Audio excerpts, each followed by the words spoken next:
wasn't built in a day. It was built in an afternoon. Foundations of Rome! Hello, and welcome to the Game Warrior. My name is Jason. I'm Jenny. And today's game, we are going... video. We are reviewing the 1 to 5 player competitive, ultra competitive. It is pretty competitive, isn't it? It is competitive, yes. Thinky game, Foundations of Rome, designed by Emerson Matucci and published by Arcane Wonders. Why are we here, Jenny? Tell us why we're here. All right, so the whole point of these videos is to help you decide whether you we're having some problems today. Whether or not you want to go out and buy this game for yourself, this gigantic, hefty. This is not an optical illusion. It looks like it's coming out of the screen at you, but this is literally, this game is gigantic. This game is huge. So whether or not you want to buy this behemoth for yourself, play this behemoth on someone else's dime, or avoid this behemoth altogether. So, come to the table and I'm going to show you how it plays. All right. So, first off, Foundations of Rome is a very large game and comes in a very large box. And yet, the game is deceptively elegant and simple. There is your board, your scoreboard, and your deeds for sale board, and plus each player's own individual building board. That's it. That's how you play the game. Each player has their own tray, wonderfully built, holds everything in. This little plastic comes up and off just like that, and you'll see that you have 3 types of buildings. These are your residential buildings, these are your commercial buildings, and the more wider ones up there are your civic buildings. And each one scores differently in the game. Now the only part I don't like about this setup is this little plastic thing holding the lot markers in. So these are your lot markers. And those other little markers there that you see are for an expansion portion of the game, which we aren't going to cover here. Now, these buildings are of the highest beautiful quality. They're just gorgeous. Now, I think you can get them shaded. I didn't get mine shaded. I'm happy with the way they are. They are just absolutely gorgeous. There's also, in this main game, a Monuments expansion that has so many more beautiful games, but we're just going to look at the basic game for today. The game runs with these deed cards, and each deed card corresponds to a lot over here. Pretty simple, you can see. Such as I3 there is actually on the other side of the board. This board is double-sided, and this side is for 3 and 2 players, and the other is for 4 and 5 players. When you're playing different color counts, you just take out the colors that you don't need. So for instance, this red cards are for 5-player games. The purple cards, you add those if you're playing a 4-player game. And the blue are for 3+ player games. But in a 2-player game, you would just play with the gray cards. It's that easy. The game starts with each player drawing 6 deeds, which are 6 lots. So you can see that we have D5, E5, B4, E7, F4, and F5. And there we start off our game with those 6 lots marked with our lot markers. That means we own those lots. Now here are the 6 lots that the green player starts with, which is F1, G6, G4, A6, G3, and A5.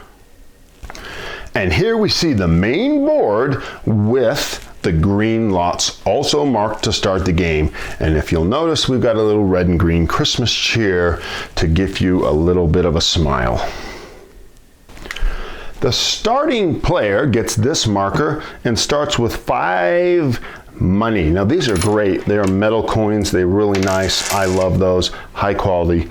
Now the green player or the second player gets 6 money, and if there was a third player, he get 7, and so on. That's how the bonus you get for not being first. Now, the core of the game surrounds this deeds for sale board. Okay, because there are 3 things you can do in this game. That's how elegant and simple it is. Only 3 things. You can collect money. So you just get $5 plus any extra bucks that your civic buildings here would give you. So in the early game, if you build more civic buildings, you're going to get more money. The second thing you can do is buy a deed. And there's this beautiful little feature mechanic that they have. You can see that over here the C1 is $2, but the E4 is $10. And so say I spent $2 and bought the C1, these would slide over like this, and then you would refill over there. Now say you were really looking for that A1, well guess what? It's $10. Do you buy it if you have the money, or do you wait till it gets cheaper? That is one of the core beautiful mechanics of the game. So say we paid $2 and we bought C1, what would we do? We'd take our lot marker, as long as we had one, and we'd put it out there and we'd claim C1, and that would be the end of our turn. Again, we could collect money, or we could buy a lot, and there is one third thing we could do. You can only do one of them, and in this case we bought a lot, so we couldn't do anything. But say it was our turn again, what we can do is build a building, and all you do is, if you have the lots, you then take a building and put it on those lots. So let's say early we want to make some money, so we grab a commercial building and say we put that there. Right? Now we could just as easily have decided to instead build a residential building, because there's different points that you get for residentials. Now your lots come back to your thing, and then you can collect some more money later, and then you can get some more lots over here, and then you can continue to build Rome. And so the game comes down to a balance of points that you get from residential buildings, money and points you get, let's go look down here, from your commercial buildings and your civic buildings. Now civic buildings are the tricky part of the game, because towards the end of the game you're going to want to build these and put them in strategically, and this is where your brain really starts to get going, and the game has layer after layer after layer, because you've got to put these in position to other buildings to score points, and the person who does this best is going to win. It's really one of those things where you're getting points along the way. You get a little here, you get a little there, and then at the end you get this massive civic building scoring. Okay, the final thing I'm going to tell you about is that the game runs in 3 eras. So once all these lots are gone, the first era is done, and there's some cleanup and some scoring, and then the next player becomes the first player, and then you go to the era, the third era, and then these cards come out and you clear that out, that era ends, then you do the third era, clear all those cards out, and the game ends, and then there's some final game scoring. And so that is how Foundations of Rome looks on the table. Welcome back, and now let's start with, what were your initial impressions? Seriously. Because you saw me bring it out, and then I showed you the trays, and I was losing my mind. I thought it was amazing, and you were like, what were your initial things? I said, oh, it's a gigantic toy. I mean, that's what it looked like to me. It was just a big, gigantic toy. And everyone who came over, I'm like, look at this, and they're like, whoa. Yeah, number one, I couldn't see how this could possibly be a game, because it just looked like a bunch of models of ancient Rome. So I didn't really understand that.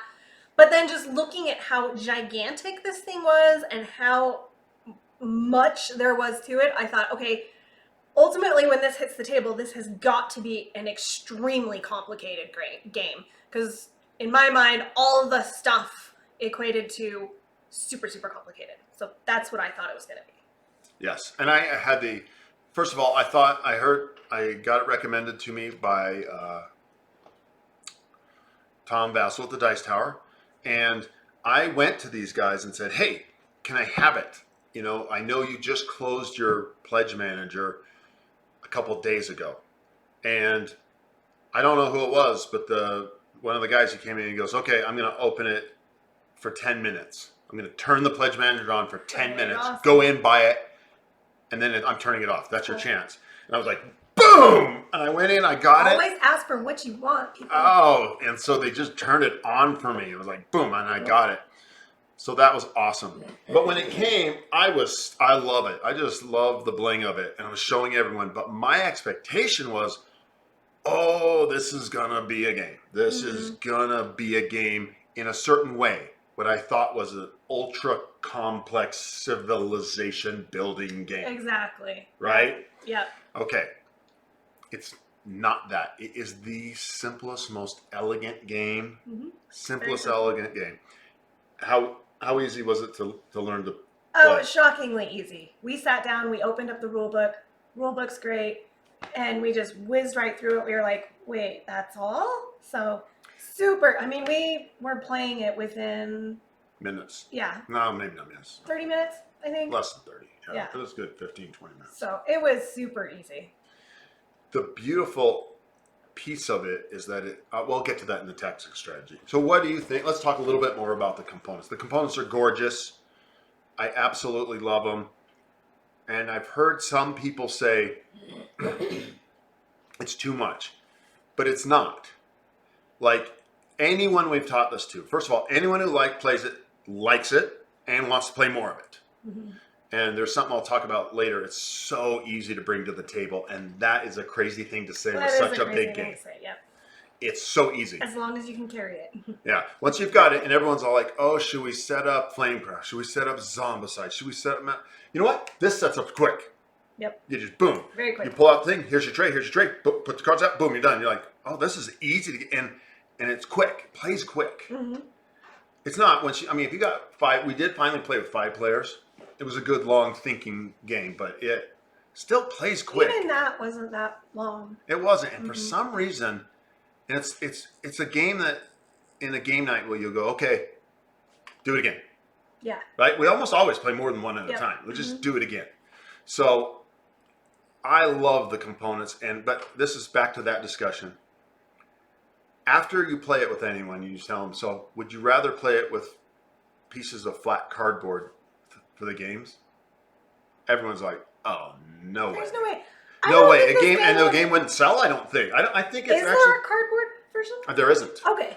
I don't think you could play it that way. I mean, I guess you could. It could be more like a flat puzzle, but there's something so cool about the 3D building of Rome, and you're kind of taking plots away from another player and plopping your giant building there. And no, that's cool the way it is. I think so too. I will say, it's one of the features of the game. It's fun. At the end of the game, everyone's standing up and looking down on the board like you're all just generals going, And so, you cannot play this game sitting down. Yeah. You have to have the aerial view. So there's 3 things you can do. You can collect money, you can buy a lot, or you can build a building. It seems pretty simple. Let's talk about tactics and strategy. And yet buried in that is simplicity, is an elegantly thinky, mind-bendy game, isn't it? Oh, yeah. Yep. Yeah, I mean, the different buildings have different perks to them. So some of the buildings will give you money. Some of the buildings are to house people, which then translates into points. And some of the buildings, if you are able to get them built next to other buildings of a certain type, they will give you points. So it really does become this very strategic, where's the best place, to start building these buildings. Where should you hold out, hoping that other buildings are built around your lot so that you could plop down a building that'll give you a bunch of points. So you really, at the same time, trying to really balance that place of getting money, because it always sucks when you're right there and you can buy that perfect lot, but you just don't have enough money. So keeping enough money in the coffers to be able to buy the plots of land that you want, to be able to throw down the buildings, and and then in the meantime, watching someone else walk away with the lot that you wanted.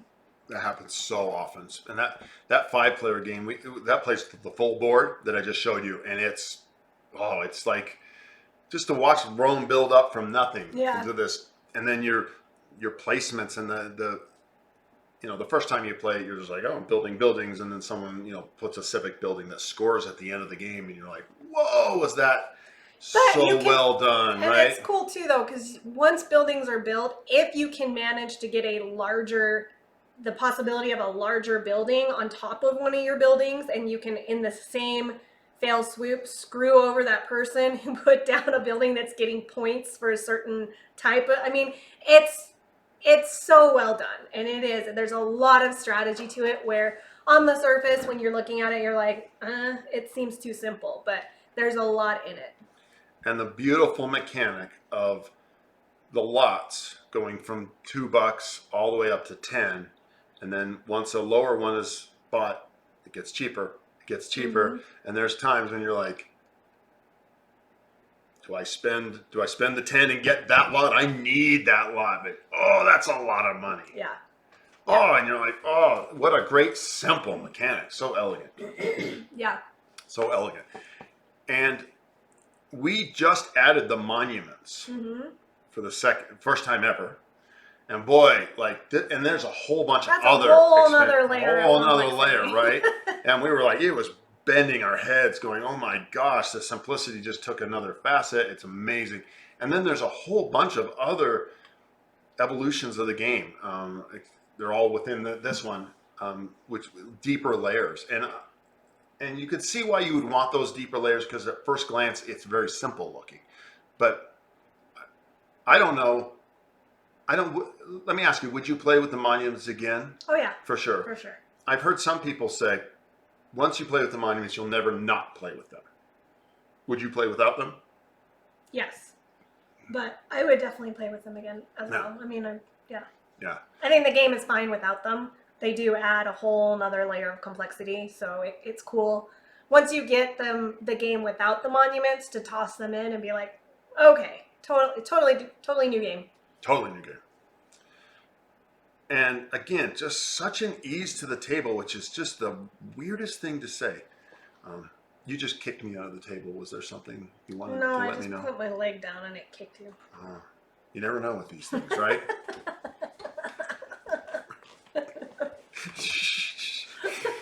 Okay. Just go back to that ease. I mean, I've had so many times everyone's just sitting around, what should we play? And we're like, oh, it's going to be a thing to build it out. And I was like, oh, just throw that out. And then you're just in it quick. The way they packaged this thing. Yeah, it's genius. It's mind blown. The way they packaged it, you literally pull out your tray that's your color, and everything you need is right there, and you just pick up and play from your tray. You don't have to unpack your tray. You don't, obviously at the end you have to put things back in your tray, but you're not like taking everything out, putting it into piles, sorting all through it, then playing a game, then packing everything up whether you used it or not. Like, the way that they did this is genius. Yeah, it's people who executed on really good ideas. Yeah, for sure. Right. Mm-hmm. Okay, so what's your sum up your thoughts, and then let's hear your ranking. What do you think about replayability? I mean, will there be a time when you're like, okay, I'm done with that? I think the fact that they have the monuments available, I think that adds a whole nother layer of replayability. I could see us deciding, I don't really want to go through that level of effort, but I want to play this really fun strategic game. And then, on days where we're like a little more gung-ho, pulling out. So I definitely think this is replayable. I think eventually they may have to come out with a few more, I don't know, monuments or something to, because I think you said this on Flamecraft. I wonder where this will be in a year. Yeah. I wonder that about this game. Yeah. Where this will be in a year and whether or not I'll really want to pull this out. So, so I could see there being value in them continuing to kind of come out with new things to add to the game. So. Okay, so let's ask a weird question. I think I paid $200+ for this box. Mm-hmm. That's a lot of money. Mm-hmm. What do you think of it? You love she loves all of the components, but value to money. Like for the gameplay itself? Yeah, I mean, you love the buildings. Was it $200 worth of love? I see. We're putting a dollar amount on love now. Okay. I think with this game you have to. You have to start. Let's ask some questions. I think that's what people are going to ask that. I would highly recommend that people go out and play this game and don't buy it, at least at first. So if that helps. I don't... Is it $200 worth of love for me? Probably not. Obviously, I don't know how they could have made it any cheaper with how deluxe it is. So that's cool. But I would, if I would definitely go out and play it. And if you're like, nope, this is a really cool game, then I would for sure buy it. I think it's worth it. But I would make sure that this is the kind of game you want to fork over that much money for.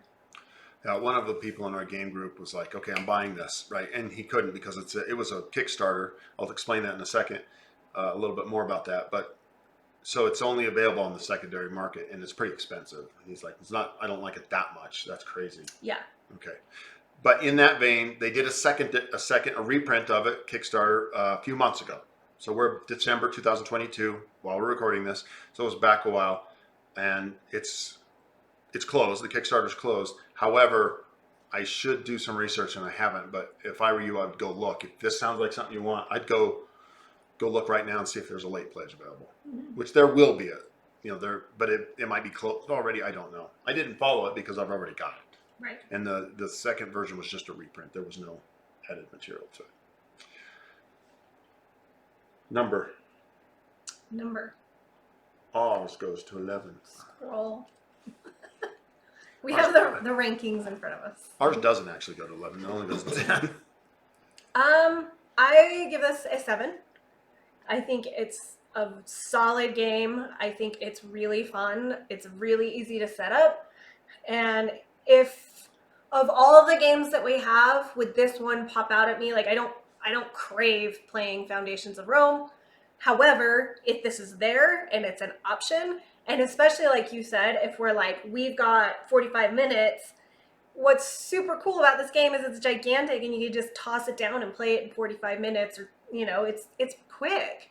So I would be, if someone has this, I'm willing to play it for sure. We brought it to SaltCon, which is a convention board game 3-day, the fall SaltCon in Salt Lake this year. And just, everyone's like, oh my gosh, you've got it. Like they was all really impressive. So even if people didn't know what it was, just seeing the gigantic box, people were like magnetized to it. But the other part about that is it was like, okay, sit down, we'll teach you to play. And they're like, no, sit down. Yeah. And like 5 minutes in, they're like, oh, okay. And yeah, it's got that classic, you don't really know how the end game scoring is going to work completely, right? So you need to get through that. Oh, I didn't. But even like learning the game for the first time, there's basics enough that you're like, I get what I'm doing. I don't understand the complexity or where we can go with this game, but I get what I'm doing. And that's what adds its value, right? It's like 3 things you can do, and then it has the value of the complexity. Mm-hmm. So, okay, for me, you gave it a 7, right? Yeah, it's 7 under the line there says it's usually willing to play. I'm almost always willing to play. So I'm going to give it an 8. But I really understand what you meant when you said I'm not thinking about it. Right, yeah. But I do have people, once we introduce it to people, and they go, wow, that's such a surprise. And then the next time we get together, quite a few people go, hey, how about that Foundations of Rome game? I was like, so there are people who it is on their mind. That's true. Yep. But it isn't. I share that with you. It's not on my mind. Yeah, I think about other games way more. Yeah. Mm-hmm. But if it's out and someone's you want to play, sure, get in. Mm-hmm. So I'm giving it a very good. I enjoy playing it. I do suggest you give this a try. If you were to come over to the house, we'd just teach you to it that quick. It's a great teach. It's just great fun. And because it's so short in a way, it's got meat to it, but you tend to go, that was good, let's play it again, which is nice for people who you're inviting over because they generally lose the first one, right? because it's their first game. Yeah, they don't know the in-game scoring. Second game, they're in the game fully. Mhm. All right, and so you get that both in one night. Yeah. It's a great game, but I don't think about it all the time. And I do wonder, this is the great question that we've discovered in our reviews lately. A year from now. Yeah, where will it be a year from now? Will Yeah, it be where will making it it to be? the table or not? We were reviewing our top 25 from last year, and we were looking at some of her numbers, and she's like, "Whoa, those were high up last year. They're not going to be high up this year." Yeah. So what games kind of will maintain? And that's where this is an interesting game because it's so expensive. Yeah. So get yourself some friends like us who got it, play it, and then decide whether if it's a keeper for long term. Mm-hmm. And this is a game that you could teach to pretty young kids. Yeah. I don't know that they'd ever get to the advanced scoring pieces at the end. Yeah. Get every nuance, but they could start putting buildings out. That'd be fun. Yeah, that's a good point too. It's a magnificent looking game, and I think it's a good point of entry for people who don't really play games because it is easy. It is an excellent entry game. Yeah. But to wrap this up, there's a lot of resistance from people who say it looks like a toy, which was the first thing you said. Yeah. Right? Yeah. But it's definitely not a toy. It's a game, and it's got some meat to it. It does. So until next time, have you been running? Tell what you did today. I ran 8 miles in 5 degrees weather, that is. She ran 8 miles, 5 degrees north of latitude 5-degree weather. Yep. What was it when you were done? It was 14 degrees. It was right? 14 degrees. She's very proud of herself. But that is a message we always like to continue to say. Stay healthy. Yep. Take care of yourself. Take care of yourself. Drink lots of water. Green smoothies. We're absolutely addicted to green smoothies. We finally got the formula down perfect. Yep. Exercise, even in the cold. Die hard. Hardcore. So everybody out there, thanks for watching. And until next time, this has been Jason And Jenny. from the Game Warriors.